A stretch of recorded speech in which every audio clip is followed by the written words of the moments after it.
Alors, me revoici avec la troisième partie des conditions gagnantes pour apprendre. Je vais commencer par un petit résumé des deux premières parties. Donc, si vous ne les avez pas écoutées, je vous suggère de commencer par ces deux parties-là. Mais si ça fait déjà un certain temps, le petit résumé devrait être juste parfait. Donc, dans la première partie, j'avais abordé comment c'est important d'avoir un petit défi et non pas finalement un défi trop grand pour éviter de tomber dans un état de surcharge cognitive. La surcharge cognitive, je l'avais représentée par le fait de devoir servir plusieurs petits extraterrestres au café en même temps. Et là, le petit garçon était plus capable de fournir et commençait à faire pas mal de dégâts. Donc, il tombait en état de surcharge cognitive face à une tâche trop complexe pour les connaissances qu'il possédait. Ensuite, on a vu que la pratique répétée, c'est ce qui mène à la consolidation des nouvelles connaissances.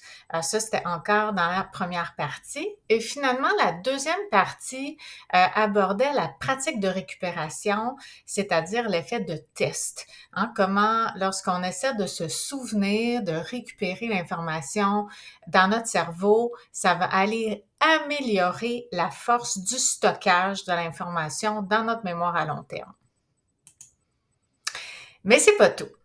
Aujourd'hui, dans la partie 3, je vais vous parler de l'attention. Parce que l'attention, c'est comme finalement la toute première étape à un apprentissage. Ben, ça passe par le fait de porter attention à l'enseignant et aussi au contenu que l'enseignant souhaite nous transférer. Donc, je commence par quelques données trouvées dans la littérature scientifique. Tout d'abord, à partir de l'âge de 6 ans, un enfant a normalement la maturité nécessaire pour orienter son attention vers une tâche. Donc, finalement, rendu à l'âge scolaire, en première année, on devrait s'attendre à ce que les élèves puissent orienter leur attention vers l'enseignant pendant des périodes d'enseignement.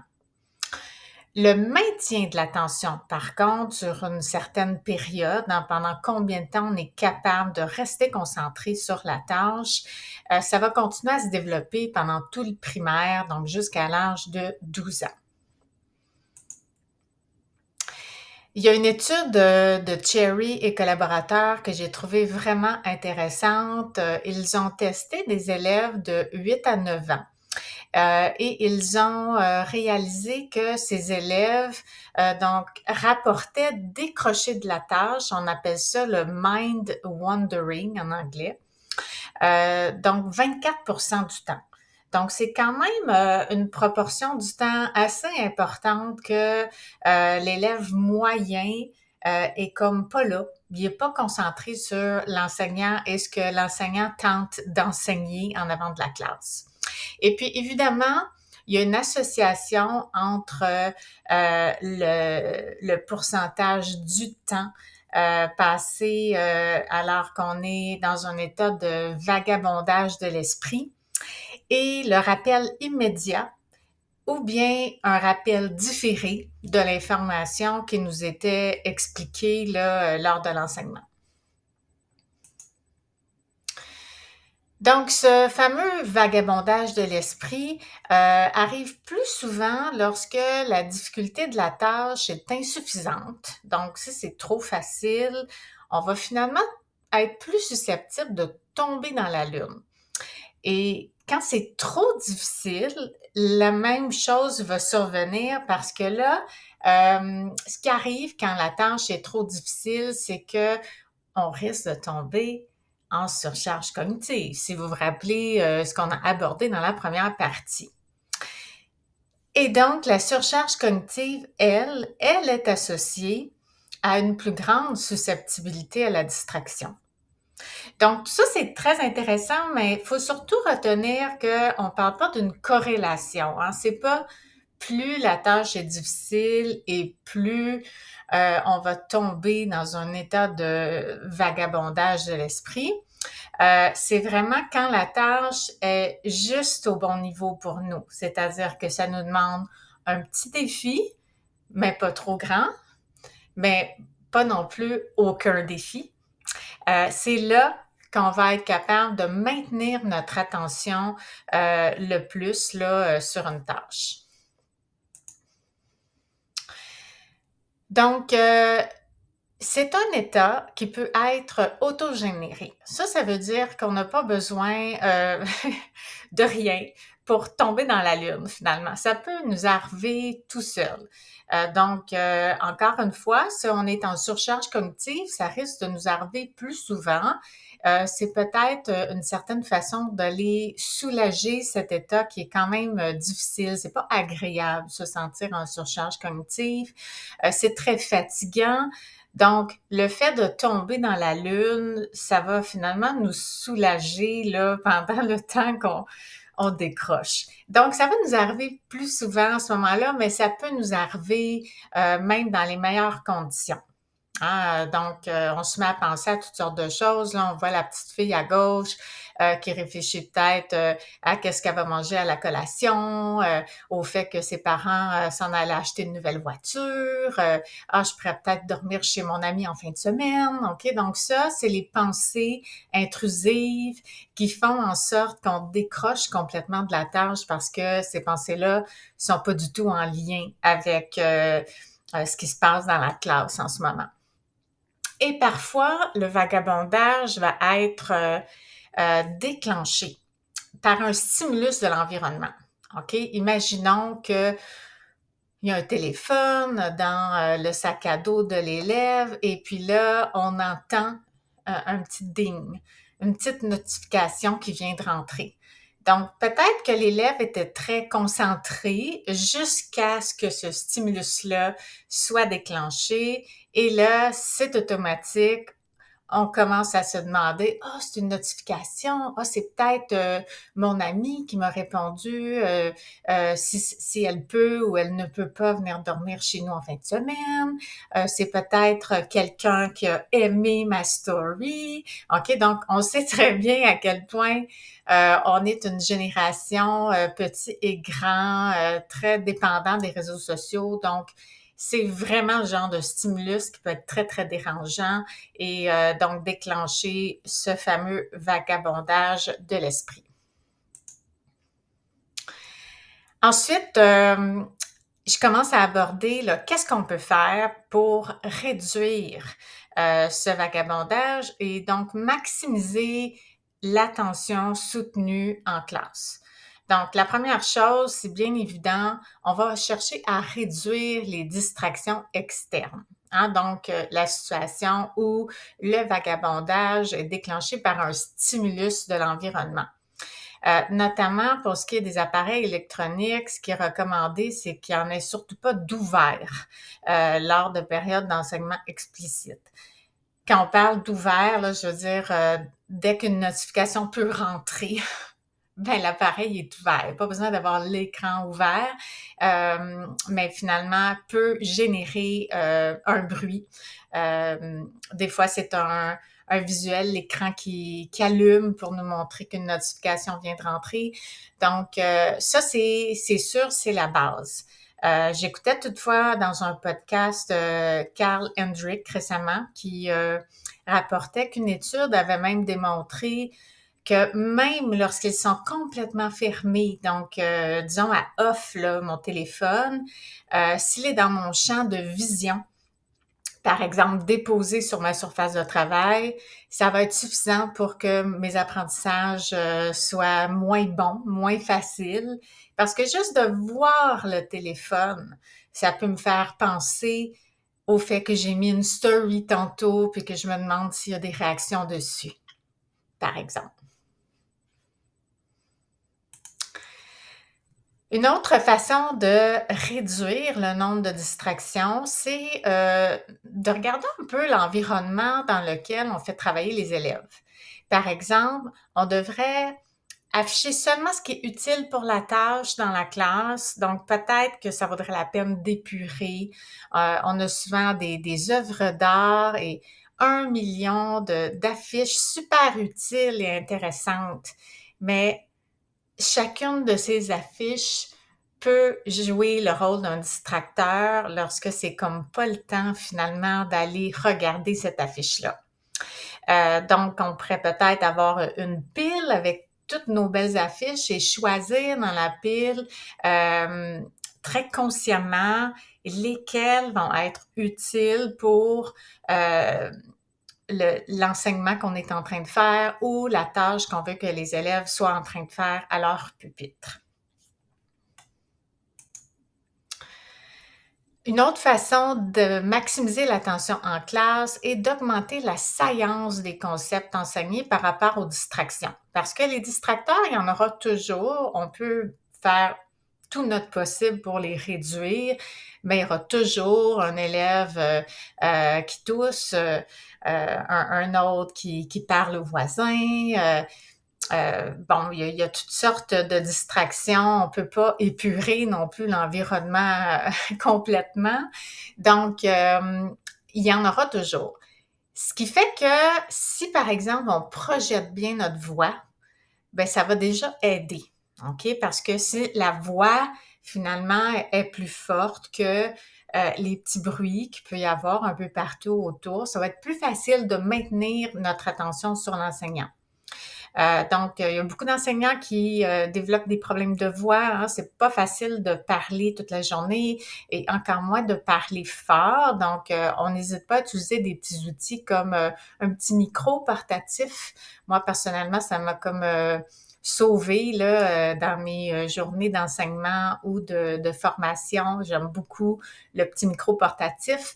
Je l'ai acheté pour mes cordes vocales, mais j'ai réalisé que ça aidait vraiment au niveau là, de l'attention parce que effectivement, le fait que le volume soit un peu plus élevé, c'est aidant, ça demande moins d'effort, d'écoute et finalement, ma voix devient plus saillante dans la classe. Deuxième chose, on peut s'approcher des élèves, hein, pas rester statique en avant de la classe, bouger, se rendre dans le groupe. Bon, ça, c'est le fait d'être près de quelqu'un à qui on enseigne, c'est sûr que ça va attirer son attention davantage. On parle aussi dans la littérature de l'utilisation de matériel concret transparent. OK, donc ça, c'est un petit peu plus propre aux mathématiques peut-être. Donc, c'était dans un document qui traitait davantage de mathématiques. Mais ce qu'on veut dire par un matériel transparent, c'est que le lien entre le matériel comme tel et ce qu'on essaie de montrer comme concept mathématique est assez facile à faire, c'est assez évident. Donc, plus c'est évident et plus ce sera facile pour les élèves de comprendre et de maintenir leur attention. Et ce qui était ajouté que j'ai trouvé très intéressant, c'est que si on utilise un matériel qui est normalement plutôt associé à autre chose et spécifiquement à des choses vraiment intéressantes comme des jeux de construction. Hein? Si je prends des petits blocs Lego, bien, c'est sûr que ce à quoi ça va faire penser la majorité des jeunes élèves, c'est à faire de la construction. Qu'est-ce qu'on construit avec des blocs Lego d'habitude? Ça me fait plus penser à ça qu'aux mathématiques.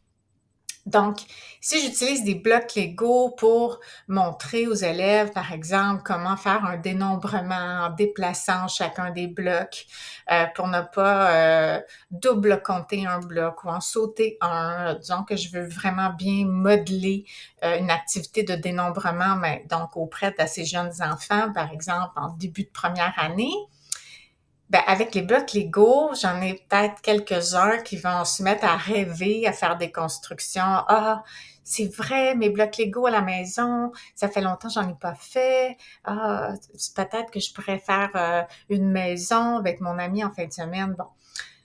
Alors que si je prends un matériel beaucoup plus drabe, comme des bâtons de bois, il y a moins de chances que ça arrive.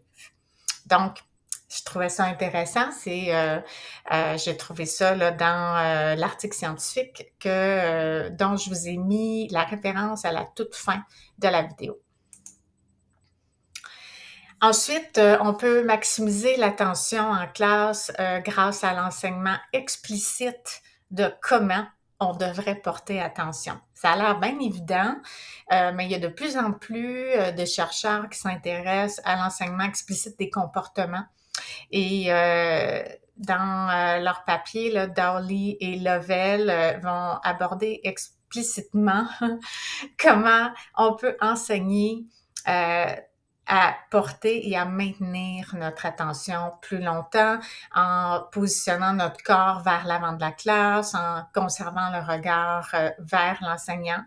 Heu, les oreilles aussi, donc écoute de l'enseignant, garder ses mains pour soi et on parle évidemment d'un renforcement régulier de ces comportements-là, donc de vraiment leur dire aux élèves: «Hey, bravo, je vois que tu es vraiment attentive, félicitations». Donc ce renforcement-là, va également contribuer à ce que l'élève continue à maintenir son attention. Et finalement, maintenir l'attention grâce aux opportunités de répondre. En anglais, on appelle ça les opportunity to respond. Donc, on va voir beaucoup l'acronyme OTR dans la littérature. Et ça, c'est finalement quand on pose des questions aux élèves et qu'ils doivent se rappeler, réfléchir, expliquer. Ils doivent finalement prendre la parole. Ils doivent répondre. Donc, ça va aller chercher la participation active des élèves et quand on fait ça souvent à un bon rythme, on questionne les élèves, ben à ce moment-là, ils vont rester beaucoup plus attentifs parce que ils ne sont pas dans une écoute passive. Dans l'exemple que je mets ici, l'enseignante pose la question: si je multiplie 4 mètres par 8 mètres, quelle superficie j'obtiens? Donc, lorsqu'on pose une question comme ça aux élèves, c'est important de donner quelques secondes et je recommande même de compter là, dans votre tête, là, par exemple, un bon 5 secondes avant de faire un signal que les élèves ont appris parce que vous leur avez dit que quand vous faites ce signal-là, ben, tout le monde répond en chœur. Donc, avec la réponse en chœur dans la classe, on s'assure que tous les élèves doivent maintenir leur attention pour être capables d'ouvrir la bouche et d'offrir une réponse. Ça pourrait aussi être des réponses en montrant des petits cartons, par exemple rouge et vert pour faire des votes vrai ou faux, d'accord ou pas d'accord, ce genre de choses-là. Ça peut être des votes à main levée avec des signaux comme si vous pensez que la bonne réponse est la première, faites ceci. Si vous pensez que c'est la deuxième, faites cela. OK, donc plusieurs façons, de répondre, pas nécessairement verbalement, mais c'est sûr qu'avec, la modalité verbale, ça a l'intérêt que, on peut aller faire, accéder au lexique et puis également expliquer le raisonnement par les élèves. Donc, je vous rappelle aussi, que les opportunités de répondre, ça fait plus que de maximiser l'attention. On a vu dans la deuxième partie, de cette série que ça favorise grandement la consolidation des apprentissages. Donc à ce stade-ci de ma vidéo, je vous encourage à mettre pause pour essayer de faire un rappel tout de suite, de tout ce que je vous ai peut-être appris aujourd'hui ou peut-être que j'ai juste rafraîchi certaines connaissances, mais juste essayer d'en faire le rappel. Ça va faire en sorte que vous allez vous-même mieux consolider, toutes ces notions que si, vous faites seulement écouter ma vidéo une fois. Donc, pour que l'apprentissage soit durable, il faut d'abord et avant tout assurer l'attention. Mais c'est pas tout. Donc, il y aura une quatrième partie, éventuellement. D'ici là, ben, surveillez mes publications. Et si vous voulez en apprendre davantage, je vous recommande cet article qui est en libre accès. Donc, tout le monde peut y accéder. Il y a d'ailleurs le lien web sur la diapositive ici. À la prochaine!